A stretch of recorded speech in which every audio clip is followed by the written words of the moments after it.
Hello everyone, তোমরা সবাই কেমন আছো? আই হোপ তোমরা সবাই খুব ভালো আছো। আমিও খুব ভালো আছি।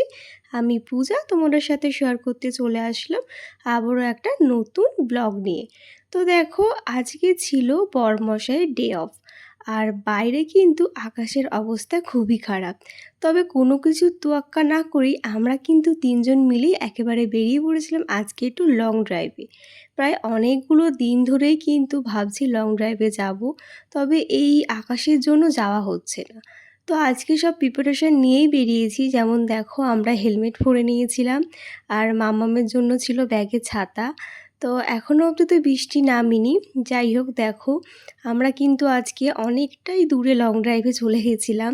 তারপরে তোমার দাদাভাইকে বললাম যে বাড়ি ফেরাটাও দরকার, কারণ জোরে বৃষ্টি নামলে কিন্তু তিনজনেই ভিজে যাব। লং ড্রাইভে যেতে আমি আর তোমাদের দাদাভাই ভীষণ পছন্দ করি। বিয়ের আগে বলো বা বিয়ের পরে, আমরা কিন্তু লং ড্রাইভে প্রায় দিনই বেরিয়ে যেতাম। যেহেতু এখন মাম্মাম হয়ে গেছে, তাই কিন্তু সেভাবে বেরানো হয় না। আর একটা জিনিস নোটিস করলে বন্ধুরা, একদিকে তোমার দাদাভাইকে আমি জড়িয়েছিলাম, আর একদিকে মাম্মাম। যাই হোক, এই ফিলিংটা কিন্তু একটা আলাদাই ফিলিং।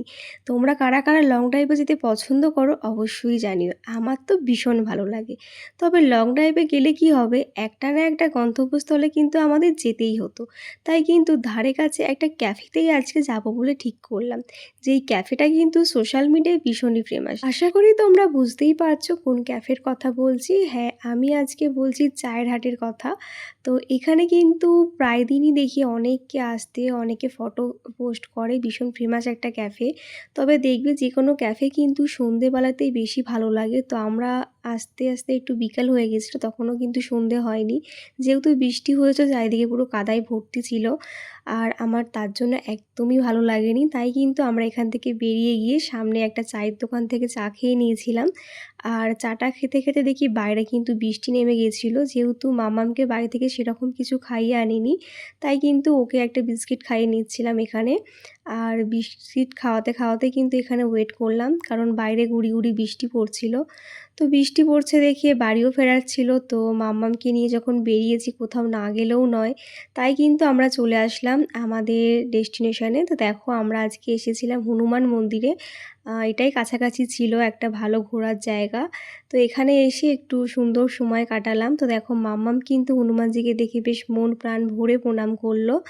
আর তারপরে কিন্তু আমরা চলে গেলাম একটু ভেতর দিকে। যেহেতু বর্ষাকাল, তাই কিন্তু একদমই ফাঁকা ছিল। আর এখানে কিন্তু বাচ্চাকে নিয়ে একটু সময় কাটানো একদম দারুণ একটা জায়গা। এখানে পার্কও আছে। যেহেতু বৃষ্টি হচ্ছিলো বলে মাম্মামকে কোনো দোলনায় আর চড়াতে পারলাম না। তারপরে দেখো, আমরা চলে যাচ্ছিলাম ওই ঝিলটার দিকে। ঝিলটা আমার ভীষণ ভালো লাগে। তো যেহেতু বৃষ্টি হচ্ছে, চারিদিকটা দেখতেই পাচ্ছ পুরো সবুজে সবুজ। আর বৃষ্টির মধ্যে আমার সেরকম একটা বাইরে ঘুরতে ভালো লাগে না, তবুও ঘুরতে না বেরোলে কেমন যেন একটা লাগে, তাই বেরিয়ে পড়েছিলাম। তো এখানে আমরা তিনজনে মিলে একটু ফটো ক্যাপচার করে নিলাম। আর এই হচ্ছে, দেখো কত বড় ঝিলটা।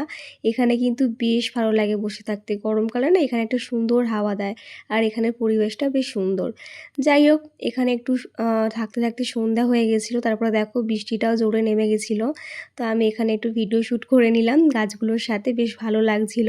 তারপরে কিন্তু আমরা এবার বাড়ির দিকে রওনা দিয়ে দেবো, কারণ জোরে বৃষ্টি নামলে কিন্তু আমরা তিনজনেই ভিজে যাব। তো এই হচ্ছে বজরংবলী বালি। তোমাদের যা যা মনস্কামনা আছে এখানে জানিয়ে দিতে পারো। যাই হোক, তাকে প্রণাম করে কিন্তু আমরা বেরিয়ে যাচ্ছি। এদিকে দেখো, মামাম তো ছাতা নিয়ে দাঁড়িয়ে আছে বৃষ্টির মধ্যে। তো ওর পাপা ওইদিকে গাড়িটা বার করছিল। তো এবারে কিন্তু আমরা হনুমান মন্দির ছেড়ে এখন বাড়ির দিকে রওনা দিচ্ছি, কারণ সন্ধে হয়ে যাচ্ছে। আর এদিকে বৃষ্টিও জোরে নামতে পারে, আকাশের অবস্থা একদমই ভালো নয়। তার জন্য কিন্তু বেরিয়ে গেলাম। তো দেখো, মাম্মামের মাথায় তোমার দাদাভাই রুমালটা বেঁধে দিয়েছিলাম, কারণ ওর মাথায় যেন না ভেজে। যদিও ছাতাটা নেওয়াতে কিন্তু অতটা সমস্যা হয়নি, একদম গুড়ি গুড়ি বৃষ্টি পড়ছিল। তো দেখো, বাড়ি যাওয়ার পথে নিয়ে নিচ্ছিলাম চাউমিন। আর বাবার খুব শরীর খারাপ, জ্বর এসেছিলো, তাই বাবার জন্য একটা ওষুধও নিয়ে নেওয়া হলো। এইভাবেই আজকে তোমাদের দাদাভাই ছুটির দিনটা কাটালাম। তো তোমাদের আজকের ভিডিওটা কেমন লাগলো জানাতে কেউ ভুলো না। দেখা হচ্ছে নেক্সট ভিডিওতে। বাই সবাইকে, সবাই খুব ভালো থেকো।